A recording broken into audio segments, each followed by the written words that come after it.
ஏசில தூங்கிட்டு மார்னிங் எந்திக்கும் போது nasal black மூக்கு வந்து அடைச்சிக்குதா?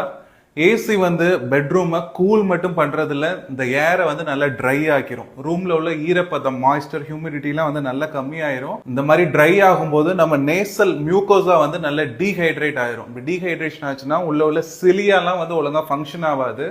அதனால என்ன செக்ரீஷன் மூக்குல வந்தாலும் டீஹைட்ரேட் ஆகிறனால அங்கே வந்து தங்கிக்கும். இதனால தான் அந்த திக் அண்ட் ஸ்டஃபி நோஸ், அந்த பிளாக் நோஸ் வந்து ஏற்படுது. அது மட்டும் இல்லை, even it can exacerbate asthma, chronic bronchitis, இந்த மாதிரி ரெஸ்பிரேட்டரி ப்ராப்ளம் வரதுக்கும் ஒரு சான்ஸ் இருக்கும். ஸோ இதுக்கு ஒரு நேச்சுரல் சொல்யூஷன் வந்து நம்ம பெட்ரூம்ல உள்ள ஹியூமிடிட்டியை வந்து நம்ம இன்க்ரீஸ் பண்ணணும், ஈரப்பதத்தை வந்து இன்க்ரீஸ் பண்ணணும். இதுக்கு ஒரு சிம்பிளான ஒரு ஹேக் வந்து, பெட்ரூம்ல வந்து ஏசி போடுற ரூம்ல வந்து ஒரு பக்கெட்லயோ பேன்லயோ இந்த மாதிரி தண்ணி வச்சுக்கிட்டோம்னா இதுல இருந்து ஆகக்கூடிய எவாபரேஷனால இந்த ரூமோட ஈரப்பதம், ஹியூமிடிட்டி வந்து கொஞ்சம் மெயின்டைன் ஆகும். இதை விடவும் ஒரு பெஸ்ட் சொல்யூஷன் வந்து ஹியூமிடிஃபையர் வாங்கி வைக்கிறது தான். பட் அது கொஞ்சம் காஸ்ட்லி.